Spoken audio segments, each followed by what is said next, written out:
My name's Jason Miller. I'm a photographer, freelance mostly, which is a more glamorous way of saying I take odd jobs and hope something sticks.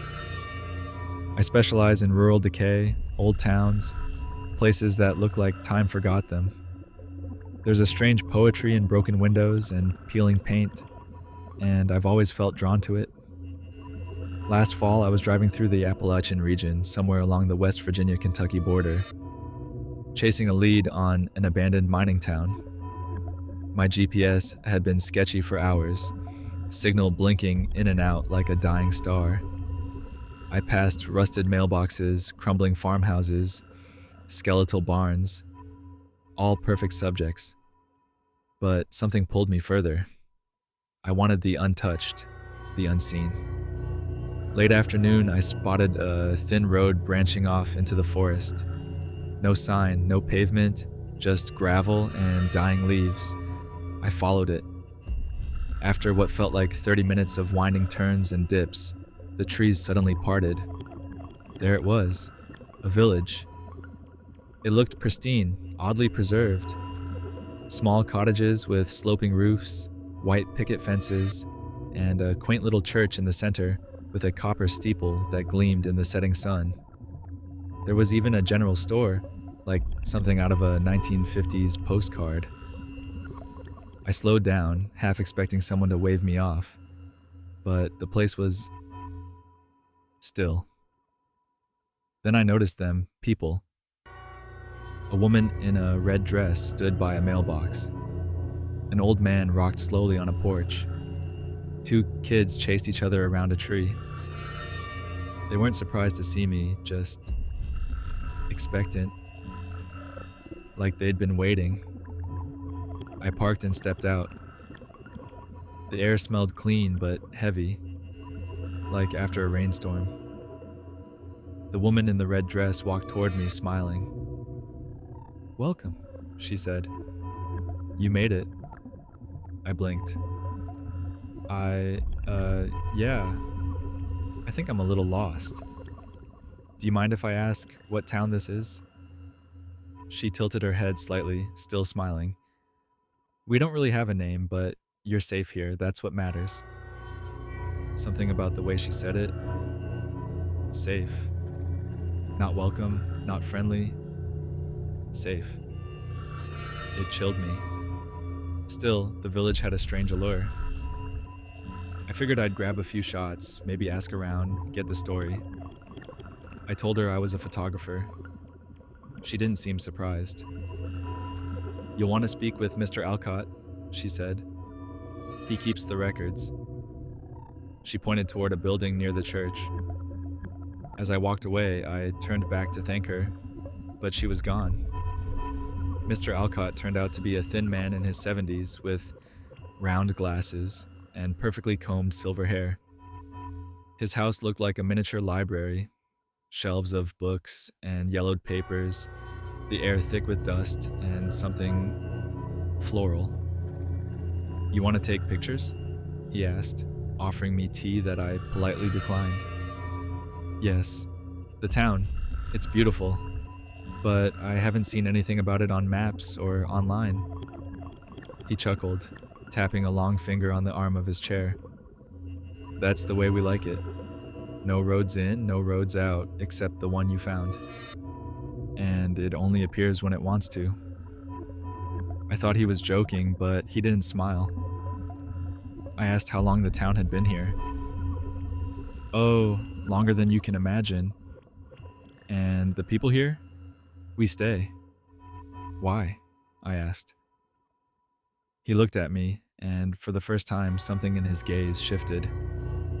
"Because leaving isn't something we do." I stayed the night at a guest house they offered. It was cozy, though sparsely decorated. There was no cell service, no Wi-Fi, and the clock on the wall didn't tick. I tried to call a friend, but my phone was useless. The next morning, I woke up early, grabbed my camera, and went out exploring. The villagers were all awake, working in their gardens, painting fences, sweeping paths that didn't need sweeping. Every single person smiled at me, Every single one said the same thing. You made it. By the end of the day, I had over 200 photos, none of them saved. My camera glitched every time I tried to review them. The screen turned black. Back at the guest house, I connected the camera to my laptop. Nothing, no data. As if the memory card was blank. Then I noticed something strange. In one of the folder names, just for a moment, it changed. For a split second, the folder read, "Stay." Then it was gone. That night, I had a dream. I was walking through the Uz village, only it was empty. The buildings were crumbling, overgrown with vines. The church bell rang, but no one was there to ring it. Then I saw myself, standing by the general store, smiling blankly, eyes empty. I woke up sweating. My door was open. I swear I locked it. In the hallway, someone had left a note under a glass of water. It gets easier after the third day. I didn't sleep after that. I just lay in bed, staring at the ceiling. Around 5 a.m., I quietly packed my bag. I wasn't sure what was happening in this place, but I needed to leave. I slipped out of the guest house. The village was shrouded in thick mist, and the silence was unnatural. I started down the gravel road, the same one I came in on, but after 10 minutes of walking, it twisted unnaturally, looping me back into the village. I tried again, this time in a different direction. Same result. 20 minutes, 30.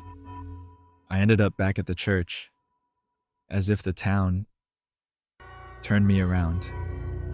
The woman in the red dress was waiting by the steps. "You don't need to go anywhere," she said gently. "No one ever does, after all." "I do," I insisted. "I'm not one of you." She stepped closer. "Not yet." I spent the rest of the day wandering aimlessly. Everyone greeted me like I belonged there. I began noticing things that didn't fit. The same cat sat on 3 different porches at once. The clock tower never chimed, yet everyone seemed to know the time. I asked Mr. Alcott again about the road. He simply said, "You're thinking about it too hard. Let it go. You'll feel better." That night, I found an old woman named Grace who whispered to me as I passed her garden. "There used to be a boy like you," she said. Tall, had a camera too, always asking questions. "What happened to him?" I asked. She gave me a long look. "You'll meet him soon." I didn't sleep again. Day 3. I woke up to find someone had left me clothes, not mine, but they fit perfectly. A note was pinned to the shirt. "We knew your size." I left the house and saw something terrifying. My car, gone. The patch of earth where it sat was now grass. No tire marks, no indentations, just untouched earth. Panic clawed up my throat. I ran to the general store, demanding answers. The man behind the counter said, "Jason, calm down. Why don't you take your shift at the library today?" "I don't work at the library." "Yes, you do," he said, handing me a name tag. "You've been here a while now." I dropped it and ran. Back at the guest house, I opened my laptop. No photos, but there was a new folder on the desktop I didn't create. It was labeled US. Inside were photos I didn't take. Me smiling with the villagers. Me serving tea at the church. Me standing with the woman in the red dress. In every photo, my eyes looked hollow. I slammed the laptop shut and went to pack, but my bag was missing. My camera gone. My clothes replaced with duplicates. Everything about me was being rewritten. That night, I dreamt again. This time, I was underground. Stone tunnels beneath the village. The walls were etched with names, hundreds of them. I touched one. Jason Miller. I turned to run and saw the boy Grace mentioned. He had my face, he wore my clothes, but he was older, tired. and he whispered, "Stop fighting." We all do, at first, but the road doesn't lead out, only in. I screamed myself awake. There was a knock at the door. A child's voice. "Jason, it's your turn to ring the bell." I didn't answer the child at the door. I sat in silence until the knock faded, until the village returned to its usual eerie calm. I knew then this wasn't just isolation or gaslighting. This village had intent. It was alive in a way that buildings and roads shouldn't be, and I was being absorbed. I decided I had one last chance. I would go to the church's bell tower. I'd seen it in dreams, heard it toll even though no one rang it. Maybe, just maybe, if I got high enough, I'd see a way out, or signal for help.